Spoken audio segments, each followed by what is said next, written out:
Yo, what up? It's Aaron Moses. And today, man, I'm going to answer a question that one of the Mosiahs has for me. He says, hey, bro, sorry I didn't reply earlier. I just been really busy with work.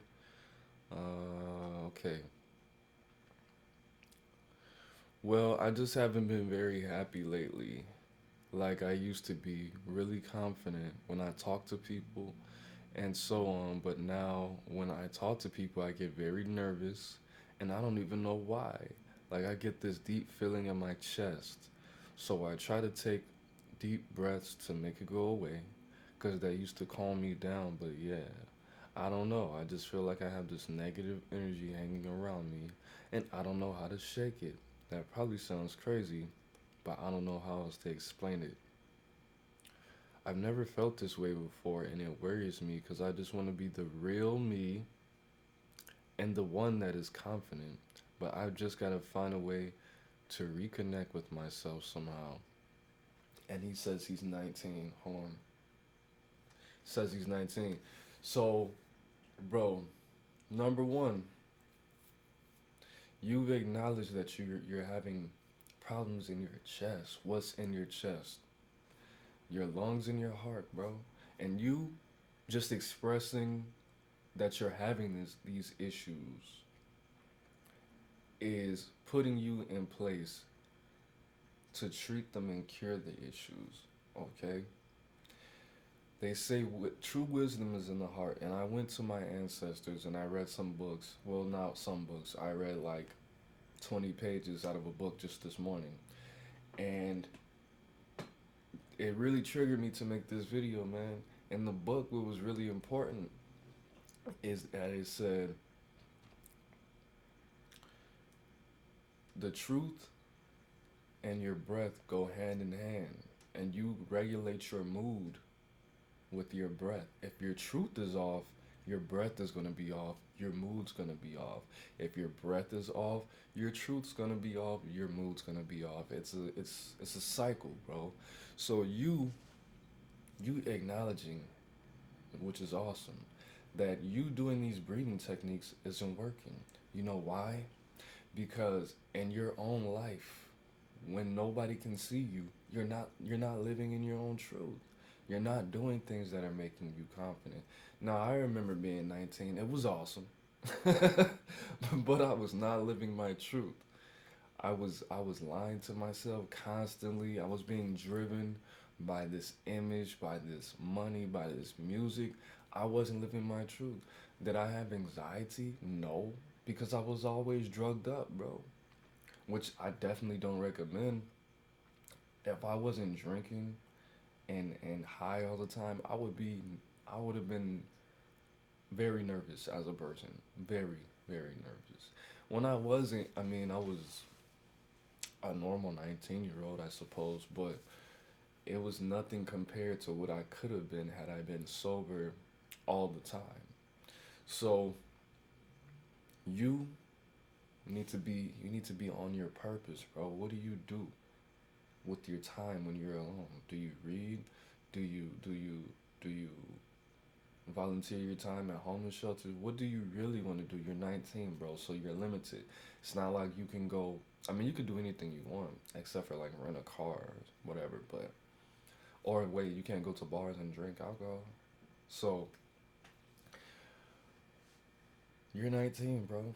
I think every 19-year-old is supposed to be nervous and weird and have anxiety because you're not number one. You just your hormones are still doing weird stuff. You're getting out of teenagehood where you're not as delusional anymore. You're not delusional. You're not moody. You understand that you can die one day a little bit more. You know, you've been through some stuff, probably lost a friend or two, and you don't have any real accomplishments, bro. And I don't know, you could be a millionaire for all I know. I don't know. But it's just that weird in between stage, bro. Look at that, the nine, completion, one, self. You're about to be 20. In 3 more years, people are going to expect you to have all the answers. And 3 years isn't that long. And you know that because you were just 16. You were a whole different person 3 years ago, bro. Goofy, voice was probably still cracking a little bit.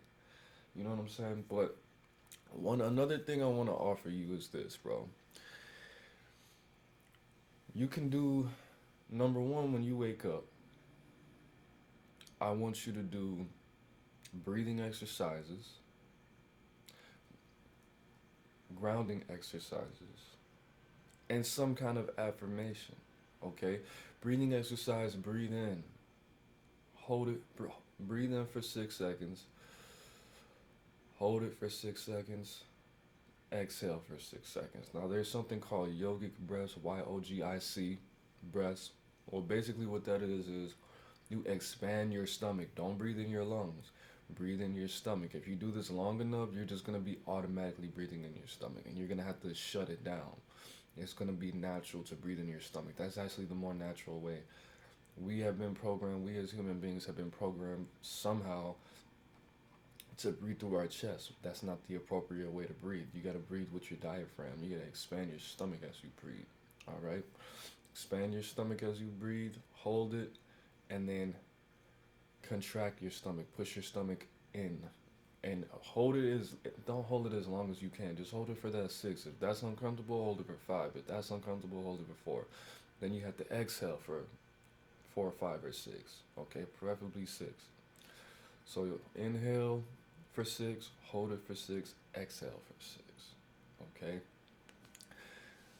Grounding yourself, pretty much just moving your energy into the earth, into the ground, asking the universe, asking the earth to take this negativity, wash it, and replace all your negative energy with the earth's positive energy. Okay? Moving all your attention from out of your head, out of your chest, into the ground, and then replacing it with positive energy.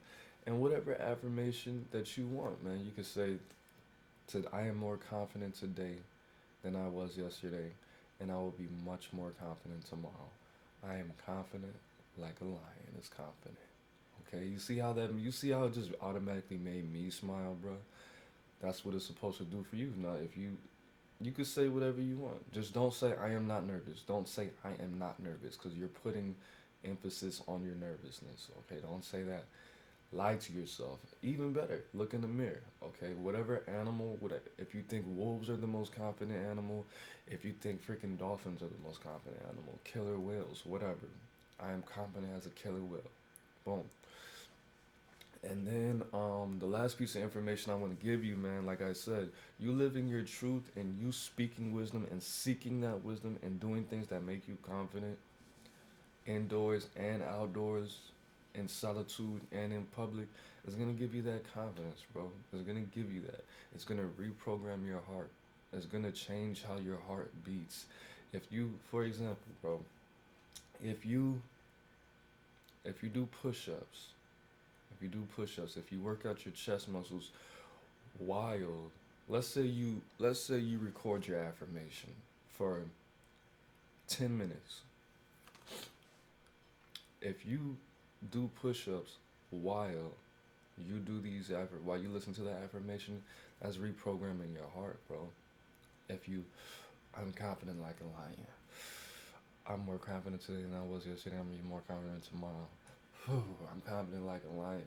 Speaking, if you work these muscles and get your heart rate up and program your breath and move your breath with program while you think these things, while you hear it, while you say it, you're programming it to leave. You're programming it to leave. There's something inside you that is stored. Something else has programmed you.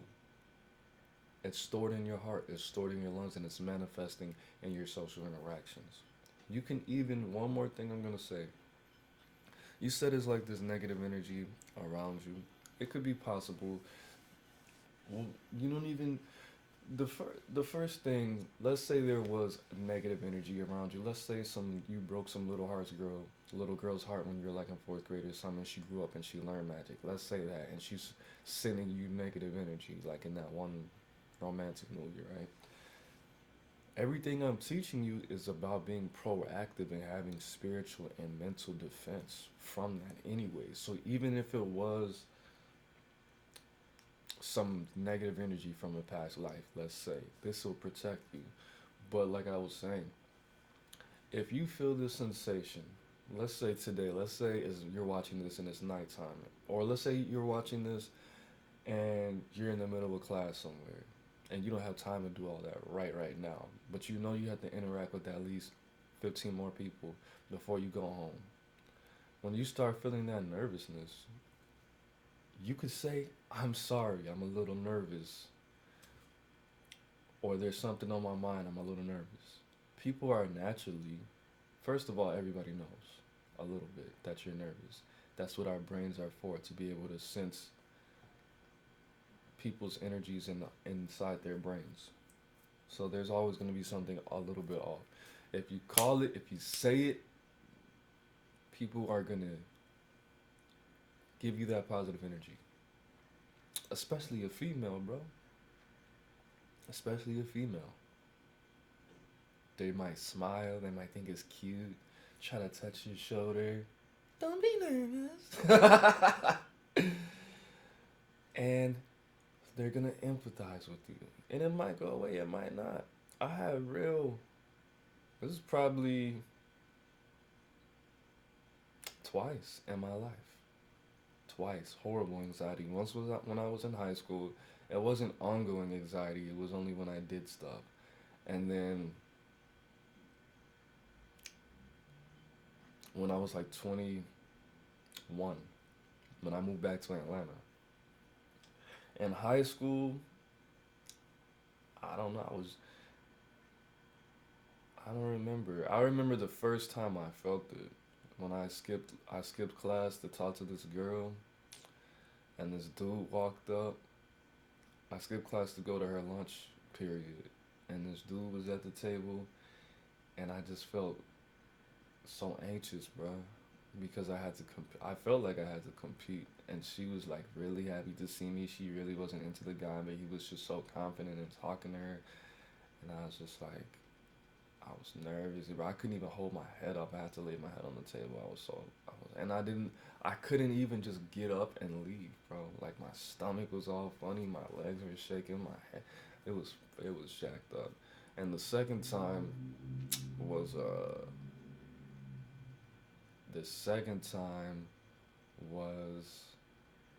when I started smoking weed again heavy, because I stopped smoking weed when I was like 19, and then when I started smoking weed again when I was 21, I started getting anxiety. Weed gave me anxiety because I wasn't living my truth.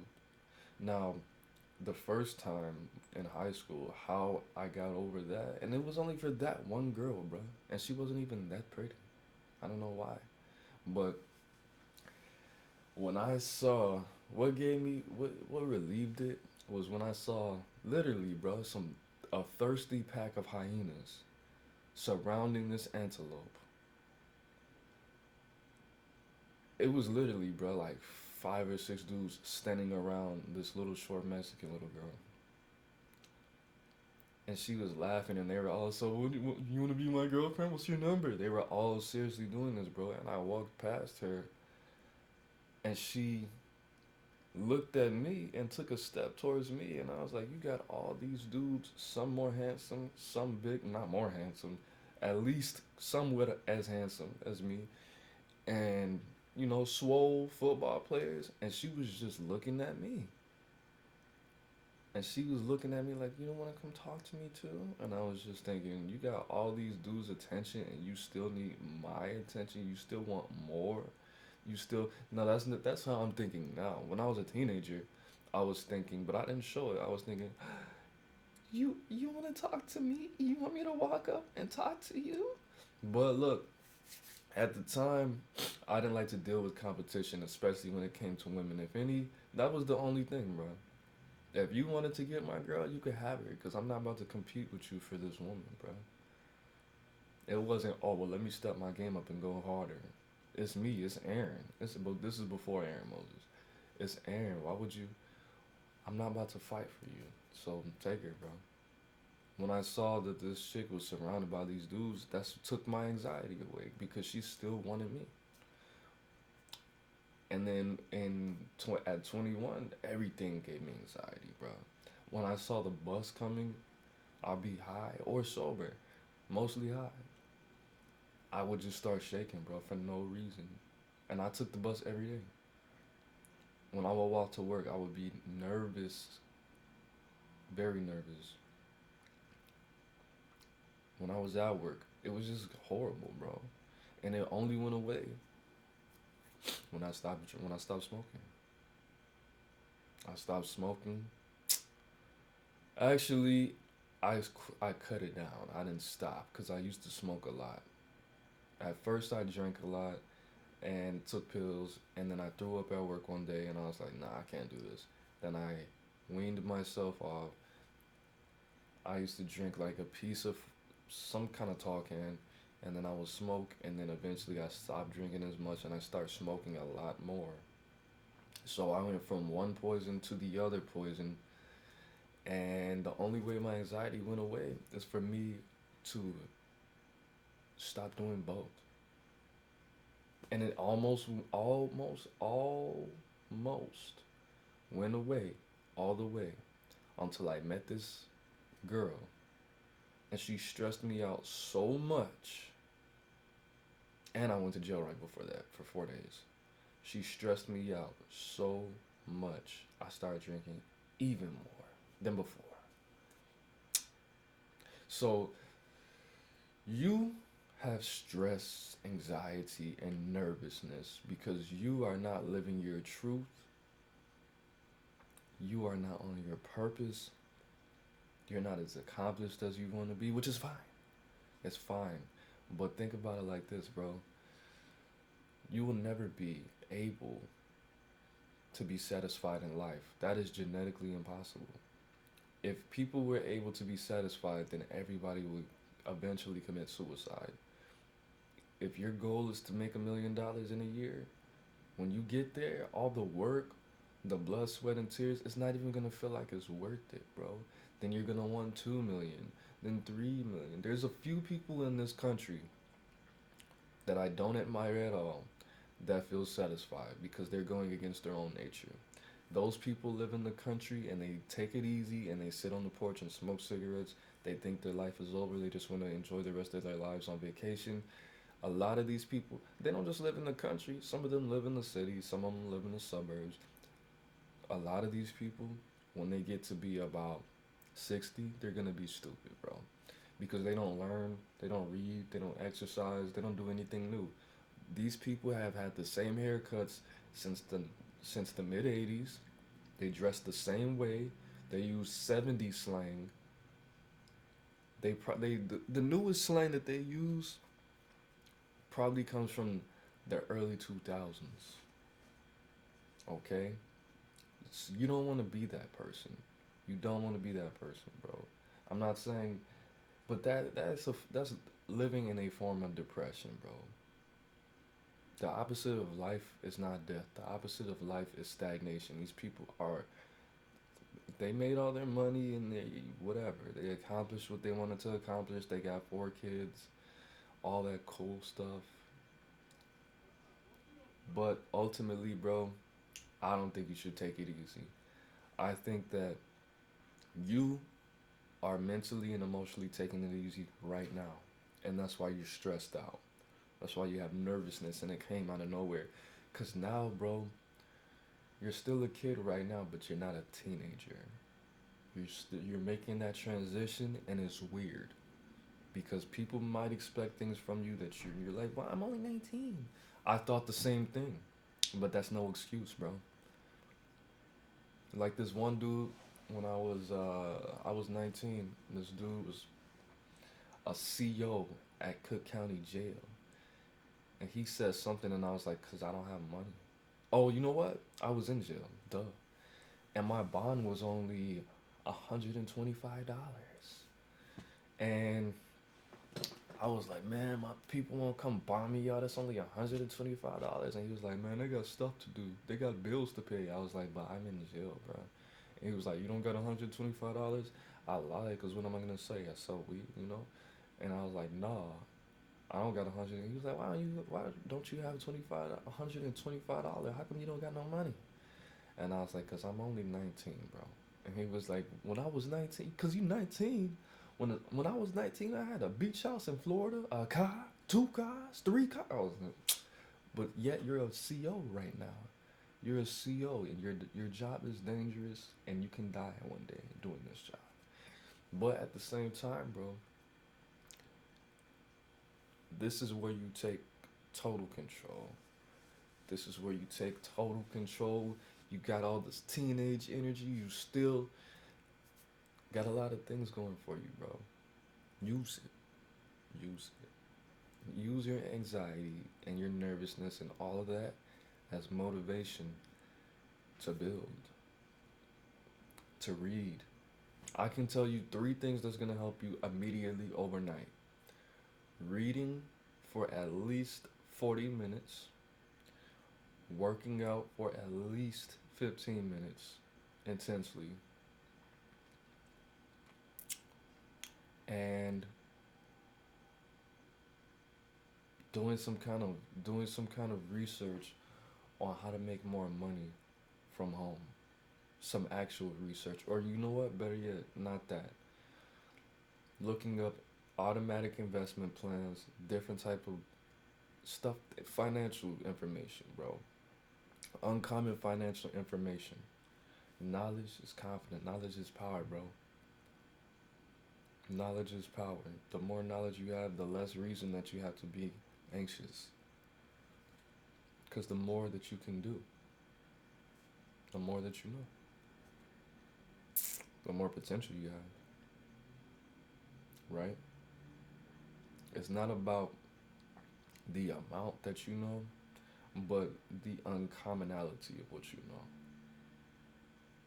right? And then lastly, bro, you created all this. You created this whole earth.